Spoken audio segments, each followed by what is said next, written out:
وفاق المدارس العربیہ پاکستان کے نئے صدر اور ناظم اعلیٰ کا انتخاب 2 جولائی کو ہوگا۔ تفصیلات کے مطابق ملک کے سب سے بڑے دینی تعلیمی بورڈ وفاق المدارس العربیہ پاکستان کے مرکزی عہدوں کی 5 سالہ دستوری مدت مکمل ہونے کے بعد نئے صدر، ناظم اعلیٰ اور دیگر مرکزی ذمہ داران کے انتخاب کے لیے اہم اجلاس 16 محرم الحرام 1448 ہجری مطابق 2 جولائی 2026 عیسوی بروز جمعرات کو جامعہ دارالعلوم کراچی میں منعقد ہوگا۔ ذرائع کے مطابق انتخابی عمل وفاق المدارس کی دستور کے مطابق انجام دیا جائے گا۔ اجلاس میں مجلس شورا کے 358 اور مجلس عمومی کے 1623 اراکین شریک ہوں گے، جبکہ ملک بھر سے اکابر علماء، قائدین اور وفاق کے ذمہ داران کی بڑی تعداد بھی اجلاس میں شرکت کرے گی۔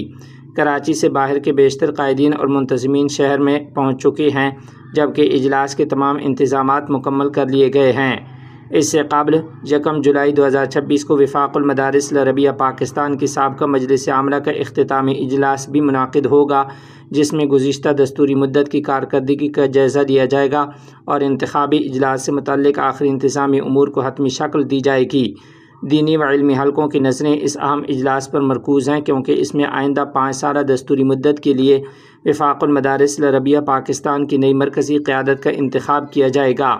نئی قیادت ملک بھر میں ہزاروں دینی مدارس کی تعلیمی، انتظامی اور امتحانی نظام کی نگرانی کے ساتھ ساتھ وفاق کی آئندہ پالیسیوں اور تنظیمی سمت کے تعین میں بھی کلیدی کردار ادا کرے گی۔ راولپنڈی ڈویژن کی مجلس عاملہ سے مولانا فضل الرحمان کا خطاب، قصور جلسے کی کامیابی اور کارکنوں کی فکری و اخلاقی تربیت پر زور۔ تفصیلات کے مطابق جمعیت علماء اسلام پاکستان کے سربراہ مولانا فضل الرحمان نے راولپنڈی ڈویژن کے اضلاع کی مجلس عاملہ کے مشترکہ اجلاس سے خطاب کرتے ہوئے کہا کہ موجودہ بدامنی کے ماحول میں جمعیت علماء اسلام کے عوامی اجتماعات قوم میں حوصلہ، اعتماد اور استقامت پیدا کرتے ہیں۔ انہوں نے آئندہ ضلع قصور کے جلسہ عام کو کامیاب بنانے کے لیے بھرپور جدوجہد کی ہدایت کی ہے۔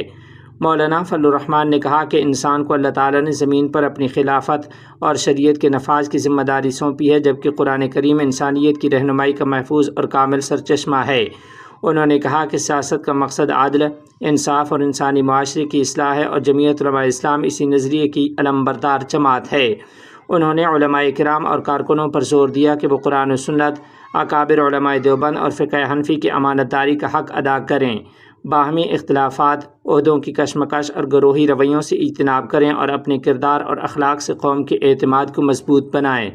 مولانا فضل الرحمان نے کہا کہ حقیقی کامیابی اللہ تعالیٰ کی اطاعت، شکر گزاری، اتحاد، اخلاص اور اصلاح نفس میں ہے۔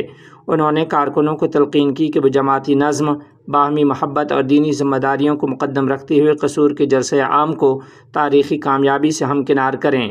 خطاب کے اختتام پر انہوں نے امت مسلمہ، ملک کی سلامتی اور کارکنان کی دینی و اخلاقی اصلاح کے لیے خصوصی دعا کی ہے۔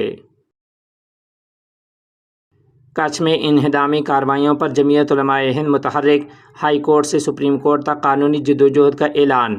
تفصیلات کے مطابق بھارت گجرات کے ضلع کچھ میں مساجد، مکانات اور دیگر تعمیرات کے خلاف جاری انہدامی کارروائیوں پر جمعیت علماء ہند نے قانونی محاذ پر بھرپور جدوجہد کا اعلان کرتے ہوئے کہا ہے کہ متاثرین کو انصاف دلانے کے لیے ہائی کورٹ سے سپریم کورٹ تک ہر ممکن قانونی چارہ جوئی کی جائے گی۔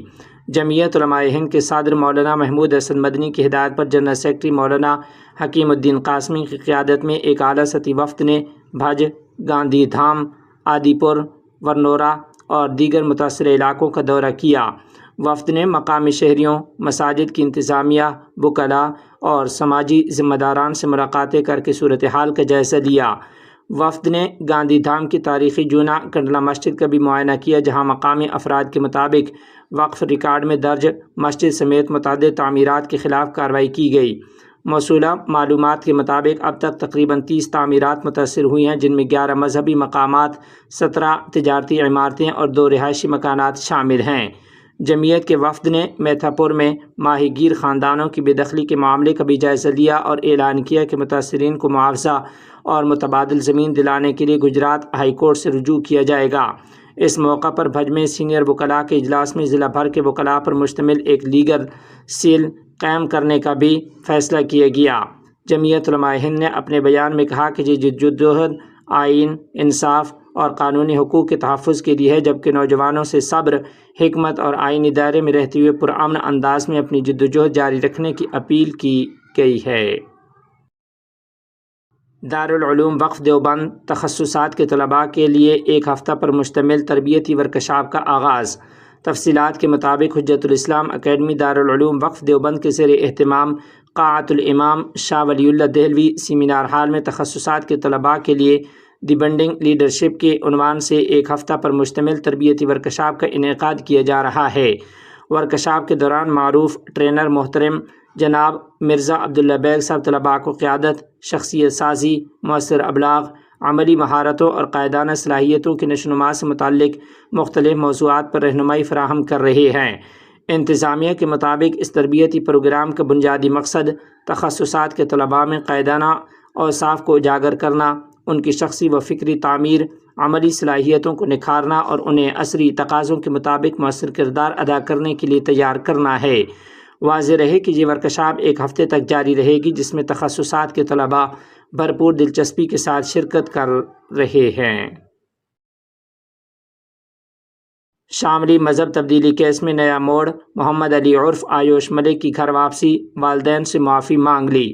تفصیلات کے مطابق اتر پردیش کے شاملی میں مذہب تبدیلی کے معاملے میں ایک نیا موڑ سامنے آیا ہے۔ اسلام قبول کرنے کے بعد محمد علی نام اختیار کرنے والے آیوش ملک نے اب ہندو مذہب میں واپسی یعنی گھر واپسی کا اعلان کرتے ہوئے اپنے والدین سے معافی مانگی ہے۔ سوشل میڈیا پر وائرل ایک ویڈیو میں آیوش ملک کہتے ہیں کہ میرا نام آیوش ملک ہے، میں اسلام مذہب میں چلا گیا تھا اور میں نے اپنا مذہب تبدیل کر لیا تھا، لیکن اب میں اپنی مرضی سے اپنے خاندان کے اصل مذہب ہندو دھرم میں واپس آنا چاہتا ہوں۔ میں اپنی ماں اور والد کے پیار اور سایہ میں رہنا چاہتا ہوں، آپ مجھے معاف کر دیں۔ واضح رہے کہ چند روز قبل یہی معاملہ اس وقت خبروں میں آیا تھا جب آیوش ملک، جنہوں نے اسلام قبول کرنے کے بعد اپنا نام محمد علی رکھا تھا، نے دعویٰ کیا تھا کہ انہوں نے اپنی مرضی سے اسلام قبول کیا ہے اور کسی دباؤ میں ایسا نہیں کیا۔ اب ان کی نئی ویڈیو سامنے آنے کے بعد معاملے نے ایک بار پھر سیاسی اور سماجی حلقوں میں بحث چھیڑ دی ہے۔ فی الحال اس تبدیلی کے پس منظر اور حالات کے بارے میں سرکاری سطح پر کوئی تفصیلی بیان جاری نہیں کیا گیا۔